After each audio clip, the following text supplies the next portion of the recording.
Hey everybody, welcome back to Shiny Dragon Games. I just wanted to do another quick video on another sweet unit that I'm going to be doing some test playing on pretty soon as I'm getting ready for this upcoming tournament. But also just, I've kind of fallen in love with it and done a little bit of conversion to make my own because I don't necessarily like the actual model. The unit that I'm bringing up is the Skink Priest. Very interestingly enough, the Skink Priest doesn't necessarily have a lot going for him. At first look, you kind of see some synergies are pretty easy to see where he does his priestly rites and you can re-roll saves. And I believe charge rolls for a unit that is within a certain distance to him. The bigger thing, I think, is really what you do with this character, because while that synergy is good, it is more icing on the cake than your bread and butter for this character.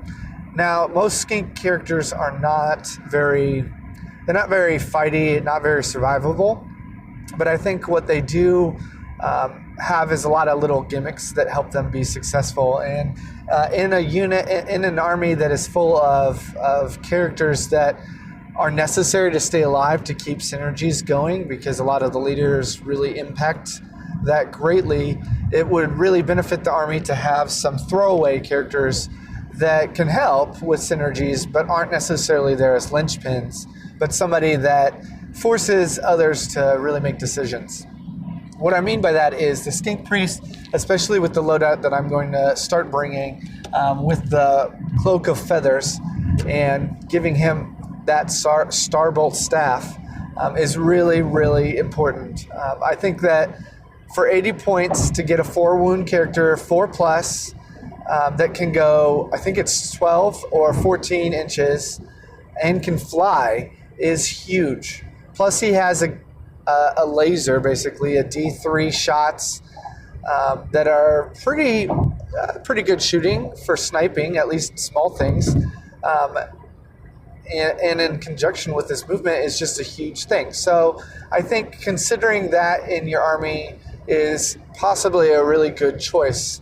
Now, what I mean is I don't think this guy should ever really be your general. He isn't someone that you're relying on because the priestly trappings, even if you brought him in the other garb, not in the Cloak of Feathers, but in priestly trappings, he is going to get, he is not there for solid giving of, his buff. It is really helpful, and that's what he really should be, accessing that as much as possible, but it's not something that you can stake a strategy on because it's not going to be around the whole time.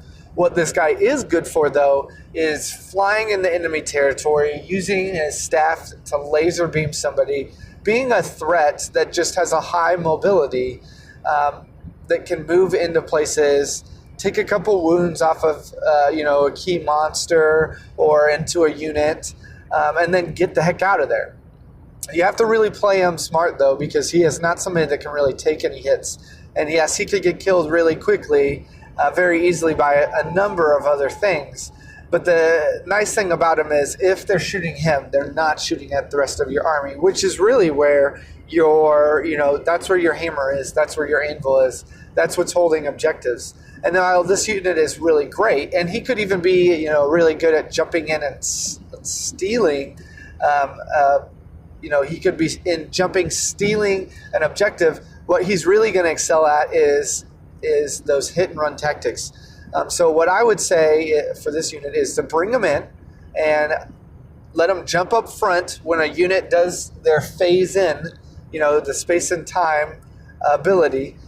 When they phase in, have him right there within to be able to give his reroll saves so they can stay alive longer and shoot with him, and then jump him, zip him around a couple of times. If he survives towards the end of the battle, run him up the field, go to steal an objective.